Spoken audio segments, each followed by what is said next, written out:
स्वागत है आपका इस यूट्यूब चैनल पे। तो आप लोग इस वीडियो में जो हम लोग देखेंगे वो इस सप्ताह होने वाला वीकली टेस्ट है, उससे रिलेटेड वीवीआई क्वेश्चन देखेंगे। तो वीडियो को लास्ट तक देखिएगा और चैनल के ऊपर आप नए चैनल को सब्सक्राइब भी कर लीजिएगा। चलिए बिना समय गवाए हम लोग क्वेश्चन के ऊपर चलते हैं।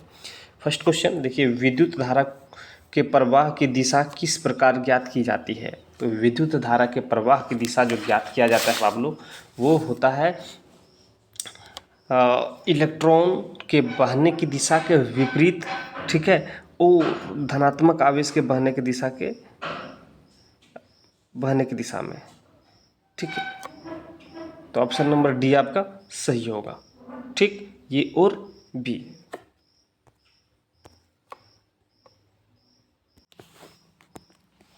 दूसरा प्रश्न हम लोग देखेंगे, है ना। तो दूसरा प्रश्न दिया हुआ कहता है विद्युत परिपथ क्या है।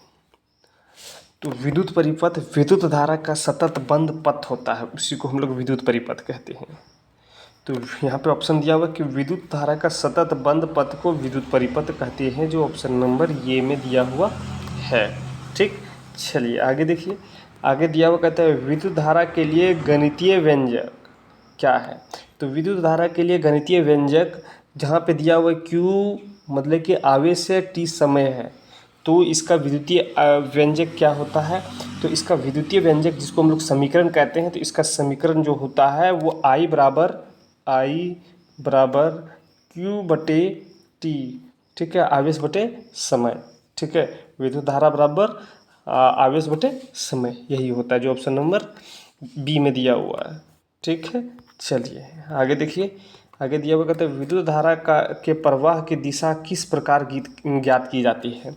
तो विद्युत धारा का प्रवाह अभी आपको बताएं, इसका सूत्र भी बता दिया कि विद्युत धारा के प्रवाह की दिशा किस प्रकार ज्ञात की जाती है। तो देखो, इसकी दिशा जो है इलेक्ट्रॉन के बहने की दिशा के विपरीत और धनात्मक आवेश के बहने की दिशा में, ठीक है, मतलब कि ये बहने के विपरीत और धनात्मक आवेश के बहने की दिशा में ही जो होता है, उसी को ऑप्शन नंबर डी जैसे कि आप देख पा रहे होंगे इसका सही आंसर होगा, ठीक है। चलिए आगे देखिए, कहता है विद्युत आवेश का एसआई मात्रक क्या है। तो विद्युत आवेश का एसआई मात्रक क्या है। तो विद्युत आवेश का एसआई मात्रक आप लोग जानते हैं कि कूलम वोल्ट ओम मीटर। तो चार में से एक आपका सही है, जो ऑप्शन नंबर ये में दिया हुआ है कूलम। विद्युत आवेश का एसआई मात्रक कूलम होता है, ठीक है। चलिए अब लोग आगे देखिए, आगे दिया हुआ कहता है कि कोई भी धातु जो तंत्रिका आवेग उत्पन्न करती है उसे क्या कहते हैं। तो तंत्रिका आवेग उत्पन्न करती है उसको क्या कहते हैं। तो उसको कहा जाता है प्रतिक्रिया उद्दीपन उत्तेजना। तो यहाँ पे उसको हम लोग कहते हैं प्रतिक्रिया और उद्दीपन, ये दोनों कह सकते हैं। तो हम लोग इसका सही आंसर ऑप्शन नंबर ये और बी लगाएंगे, या ऑप्शन नंबर डी में दिया हुआ है वो हो जाएगा आपका, ठीक है। चलिए आगे देखिए, आगे दिया हुआ कि कोई भी सूचना एक तंत्रिका कोशिका में किसके द्वारा उपार्जित की जाती है। कोई भी सूचना हो तंत्रिका कोशिका में जो सूचना प्राप्त होगा या उपार्जित होगा, किसके द्वारा होता है। तो ये जो होता है वो आप लोग जानते ही हैं कि ध्रुवीकृत सिरे से होता है ना, जो ऑप्शन नंबर सी में दिया हुआ है। आगे प्रश्न दिया हुआ है, कहता है कि दो तंत्रिका कोशिका के मध्य खाली स्थान को क्या कहते हैं। तो दो तंत्रिका कोशिका है, या फिर हाँ कोशिका के मध्य जो खाली स्थान होता है उसको सिनीटेप कहते हैं, या फिर क्या कहते हैं वो, ठीक है। देखिए दुमिका लिख दिया है पे, दुर्मिक, सीनेटस और यहाँ पे एक्शन या आवेग, ठीक है। तो इसका सही आंसर क्या होगा। तो देखो यहाँ पे सीनी टैप कहते हैं, टस नहीं टैप होता है, ठीक है, जो ऑप्शन नंबर बी में दिया हुआ है, ठीक। चलिए आगे देखिए कि द्रुमिक से विद्युत आवेग कहाँ जाता है। तो द्रुमिक जो होते हैं उससे विद्युत आवेग को लेता है, और उस विद्युत आवेग को लेने के बाद वो कहाँ ट्रांसफ़र करता है, कोशिकाएं में, ठीक है, कोशिकाएं में जाता है, जो ऑप्शन नंबर बी में दिया हुआ है।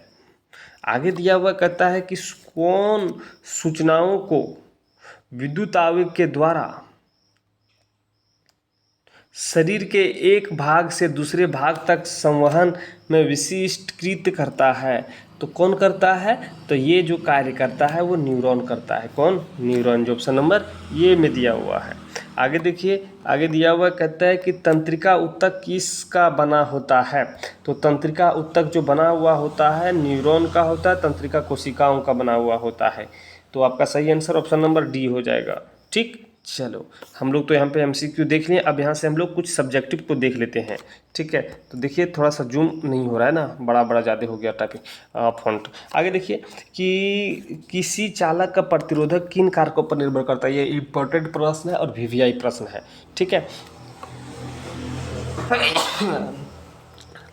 तो देखिए किसी भी चालक का प्रतिरोधक 3 कारकों पे निर्भर करता है।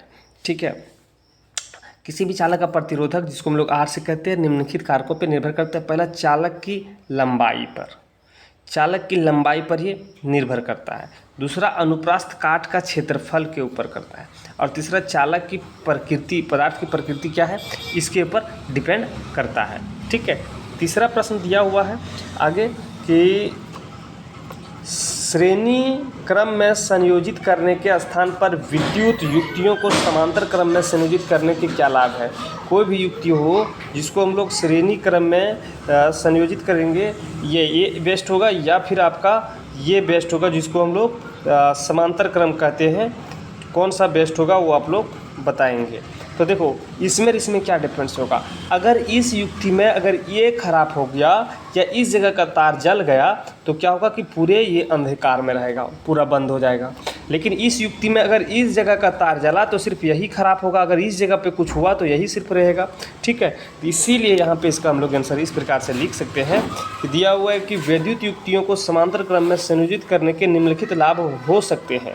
क्या क्या लाभ हो सकते हैं, तो अभी आपको हम बताएं, इसको अपने भाषा में भी आप लोग लिखने का प्रयास करेंगे कि समांतर क्रम में प्रत्येक युक्ति में पूर्ण विद्युत विभवांतर प्राप्त हो जाता है, जबकि धारा विभक्त बढ़ जाता है। धारा जो होता है वो बढ़ जाता है। प्रत्येक युक्ति में धारा अलग अलग उसके अनुसार, प्रतिरोध जिसमें जो लगा हुआ होता है प्रतिरोधक, उसके अनुसार उसको जिस तरह से उसको जितना चाहिए उस हिसाब से वो जाता है। ठीक है, और दूसरा इसमें हम लोग लिख सकते हैं कि यदि युक्ति अगर किसी कारणवश ख़राब हो गया या ऑन ऑफ करना हो तो उस पासर क्रम में क्या होगा कि अगर एक युक्ति को अगर कार्य में लाना है तो बस एक ही स्विच ऑन करेंगे और कार्य अपना काम चालू हो जाएगा। जबकि श्रेणी क्रम में क्या होगा कि अगर हमको एक युक्ति को प्रयोग में लाना है तो सभी युक्तियों को चालू करना पड़ेगा, सभी प्रतिरोधकों को चालू करना पड़ेगा। ठीक है, तभी होगा, क्योंकि उसमें सब एक में करंट दीजिएगा, सभी में करंट दौड़ना चालू हो जाएगा। तो इस प्रकार से इसका आंसर हम लोग लिख सकते हैं। ठीक है, फिर एक प्रश्न दिया हुआ कहता है कि 4 ओम, 8 ओम और 12 ओम और 24 ओम प्रतिरोधक को 4 कुंडलियों को किस प्रकार संयोजित करें कि पहला जो है अधिकतम प्राप्त हो और दूसरा निम्न प्रतिरोधक प्राप्त हो। तो सबसे पहले तो इसको अधिकतम प्राप्त करने के लिए सभी को तो श्रेणी क्रम में हम लोग जोड़ेंगे। ठीक है, सभी को देखिए यहाँ पे क्या कर दिया गया है, सभी को श्रेणी क्रम में जोड़ दिया गया है। सभी को जब श्रेणी क्रम में जोड़ेंगे RS बराबर R1 R2 R3 R4, तो सभी को जोड़ने के बाद हम लोग को 48 ओम प्राप्त हो, जो सबसे हाईएस्ट होगा ये। ठीक है, और अगर कहीं सभी से सबसे न्यूनतम प्राप्त करना तो सभी को हम लोग पासर क्रम में जोड़ देंगे, समांतर क्रम में जोड़ेंगे।